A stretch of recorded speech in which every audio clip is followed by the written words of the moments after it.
નમસ્કાર, હું પૂજા રાવલ. તમે જોઈ રહ્યા છો સમાચાર મેં આગે ન્યૂઝ. હવે જોઈએ આજના સમાચાર. વડનગરમાં દરબાયેલા ઇતિહાસને ઉજાગર કરવા ચાલી રહેલી ઉત્તરાખંડ દરમિયાન વર્ષ 2019માં એક રહસ્યમય માનવ કંકાલ મળ્યું હતું. આ કંકાલ યોગ મુદ્રાની સ્થિતિમાં મળ્યું હતું, જે લગભગ 1000 વર્ષ જૂનું હોવાનું અનુમાન કરવામાં આવ્યું હતું. પ્રારંભિક તપાસમાં એવું માનવામાં આવતું હતું કે આ કંકાલ કોઈ સાધુ, સંન્યાસી કે યોગ સાધકનું હોઈ શકે છે. વધુ સચોટ માહિતી મેળવવા માટે કંકાલના દાંત અને કાનના હાડકાનો ડીએનએ ટેસ્ટ કરવામાં આવ્યો હતો. લખનૌથી આવેલા ડીએનએ રિપોર્ટ મુજબ આ વ્યક્તિએ સ્વેચ્છાએ મૃત્યુ મેળવ્યું હોવાની શક્યતા છે. યોગ મુદ્રામાં મળેલું કંકાલ આ વાતથી સમર્થન આપે છે. હાલમાં ઐતિહાસિક મહત્વ ધરાવતા કંકાલને હજુ સુધી મ્યુઝિયમમાં સ્થાન મળ્યું નથી. આ શોધ વડનગરના પ્રાચીન ઇતિહાસ અને આધ્યાત્મિક પરંપરા પર નવો પ્રકાશ પાડે છે. બેચરાજીના સુરપુર ગામના પાટિયા પાસે અજાણ્યા શખ્સો દ્વારા કેમિકલની બેગો રસ્તાની સાઈડમાં ઠાલવવામાં આવતા સ્થાનિક રહીશોમાં રોષ જોવા મળી રહ્યો છે. આ કેમિકલની ગંભીર અસર લોકોના સ્વાસ્થ્ય પર થઈ રહી છે. સ્થળ પર માત્ર 2 મિનિટ ઉભા રહેવું પણ મુશ્કેલ બની ગયું છે. આસપાસના ખેતરોમાં કામ કરતા લોકોને શ્વાસ લેવામાં પણ ગંભીર તકલીફ પડી રહી છે. આ ગંભીર સમસ્યાની જાણ મામલતદાર અને ટીડીઓને કરવામાં આવી છે.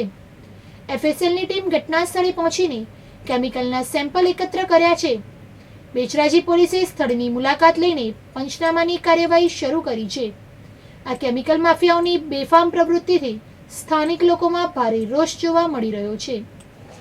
પાટણ નગરપાલિકાએ જીયુડીસી દ્વારા મંજૂર થયેલ અમૃતમ યોજના 2 અંતર્ગત વોર્ડ નંબર 11માં નવી પાણી યોજનાનો પ્રારંભ કરવામાં આવ્યો છે. તિરુપતિનગર ભાગ 2 નિર્મળનગર રોડ પર યશ ટાઉનશીપની પાછળ 1.53 કરોડના ખર્ચે નવી પાણી યોજના શરૂ થશે. આ યોજના અંતર્ગત 10 લાખ લીટર ક્ષમતાની ઓવરહેડ ટાંકી અને 10 લાખ લીટર ક્ષમતાનો અંડરગ્રાઉન્ડ સમ્પ બનાવવામાં આવશે. આ સંપમાં ફિલ્ટર પાણી આવતા 25,000 લોકોને પીવાના પાણીનો લાભ મળશે.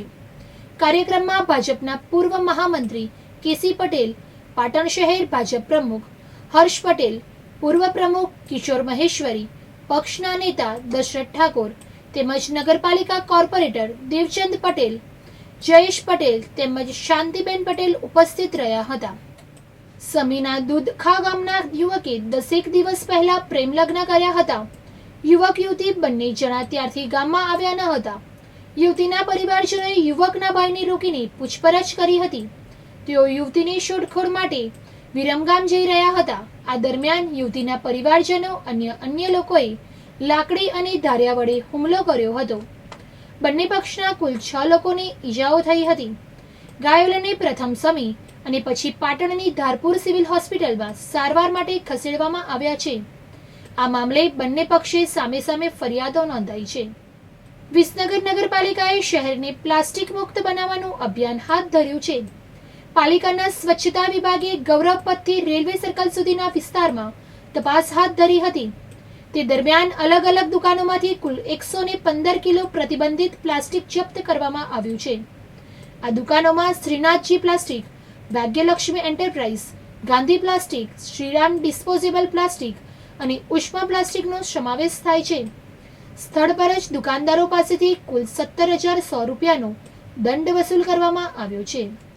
ચોટાણા તાલુકામાં ફૂડ એન્ડ ડ્રગ્સ કંટ્રોલ કચેરી દ્વારા આંગણવાડીના સાપ્તાહિક મેનુ પ્રમાણેની વાનગીના નમૂના પરીક્ષણ કરવા માટે લેવામાં આવ્યા હતા તથા આંગણવાડીમાં અપાતા 7 માસથી 3 વર્ષના બાળકોને બાલ શક્તિ, સગર્ભા અને ધાત્રી માત્રાઓને માતૃશક્તિ તથા કિશોરીઓને પૂર્ણા શક્તિ પેકેટના નમૂના પણ ટેસ્ટિંગ માટે લેવામાં આવ્યા હતા.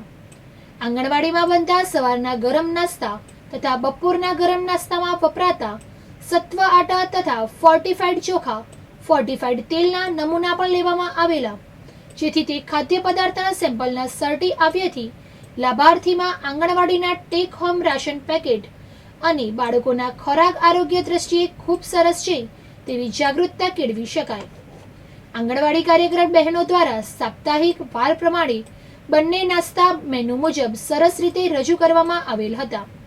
ટેક હોમ રાશનમાંથી બનતી પૌષ્ટિક વાનગીઓ પણ પ્રસ્તુત કરવામાં આવી હતી. સાબરકાંઠા જિલ્લામાં આરોગ્ય વિભાગ અને GMERS મેડિકલ કોલેજના સંયુક્ત પ્રયાસથી ગ્રામ્ય કક્ષાએ સફળ રક્તદાન અભિયાન યોજાયું છે. આ અભિયાન અંતર્ગત છેલ્લા 2 માસમાં 125 થી વધુ બ્લડ યુનિટનું કલેક્શન કરવામાં આવ્યું છે. આ અભિયાનનો મુખ્ય હેતુ અતિ જોખમી સગર્ભા માતાઓ, ગંભીર બીમારી ધરાવતા નવજાત શિશુઓ અને અન્ય જરૂરિયાતમંદોને તાત્કાલિક રક્ત પૂરું પાડવાનો છે.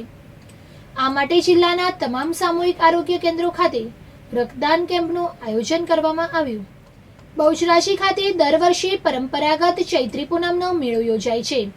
આ વર્ષે પણ આ મેળો તારીખ 10 એપ્રિલથી 12 એપ્રિલ દરમિયાન યોજાનાર છે. આ મેળો શાંતિપૂર્ણ રીતે યોજાય તેમજ શ્રદ્ધાળુઓની વ્યવસ્થા જળવાય તેવા હેતુથી વિવિધ સમિતિઓની રચના કરવામાં આવી છે. આ મેળાના સુચારુ આયોજન માટે આજ રોજ કલેક્ટર કચેરી સભાખંડ ખાતે જિલ્લા કલેક્ટર SK પ્રજાપતિના અધ્યક્ષસ્થાને બેઠક યોજાઈ હતી. બેઠકમાં જિલ્લા કલેક્ટરશ્રીએ વિવિધ સમિતિના કન્વીનર, સહકન્વીનરોને સોંપેલ કામગીરી અંતર્ગત જરૂરી માર્ગદર્શન અને સૂચન આપ્યા હતા. આ બેઠકમાં જિલ્લા કલેક્ટર SK પ્રજાપતિએ જણાવ્યું કે જેમ અંબાજીમાં ભાદરવી પૂનમના મેળાનું મહત્વ છે તેમ મહેસાણા જિલ્લામાં બહુચરાજીના ચૈત્રી પૂનમના મેળાનું મહત્વ રહેલું છે. વધુમાં તેમણે આ મેળામાં અનેક શ્રદ્ધાળુઓ દર્શનાર્થે પધારતા હોવાથી શ્રદ્ધાળુઓને તમામ સુવિધાઓ મળી રહે તે માટે વિવિધ સમિતિના કન્વીનરશ્રીઓએ આગોતરું આયોજન કરી વ્યવસ્થાઓ ઉપલબ્ધ કરવા તાકીદ કરી હતી. આ બેઠકમાં જિલ્લા કલેક્ટરે કાર્યક્રમમાં આમંત્રિત મહેમાનોની બેઠક વ્યવસ્થા, પ્લોટો નક્કી કરી જાહેર હરાજી માટે ફાળવણી કરવા, મેળામાં સાંસ્કૃતિક કાર્યક્રમનું આયોજન, મેળામાં મંડપ સહિતની આનુષંગિક વ્યવસ્થા, મેળામાં સ્વચ્છતા જળવાઈ રહે તે માટે સાફ સફાઈની વ્યવસ્થા, ટ્રાફિક વ્યવસ્થા, મેળામાં દરમિયાન યાત્રાળુઓ માટે પૂરતા પ્રમાણમાં પાણીની વ્યવસ્થા, મેળામાં વીજ પુરવઠો સતત જળવાઈ રહે તેમજ મેળામાં આરોગ્ય અંતર્ગત તમામ સુવિધાઓ મળી રહે જેવી વિવિધ બાબતે સંબંધિત કન્વીનરોને તેમની કામગીરી માટે જરૂરી સૂચનાઓ આપી હતી. આ બેઠકમાં જિલ્લા વિકાસ અધિકારી ડોક્ટર હસરત જૈસ્મીન, નિવાસ અધિક કલેક્ટર JK જેગોડા, બહુચરાજી માતાજી ટેમ્પલ ટ્રસ્ટના વહીવટદાર શ્રી વિકાસ રાતડા, નાયબ પોલીસ અધિક્ષક તેમજ સંબંધિત વિભાગના અધિકારીઓ ઉપસ્થિત રહ્યા હતા. વધુ સમાચાર માટે જોતા રહો સમાચાર મેં આગે ન્યૂઝ.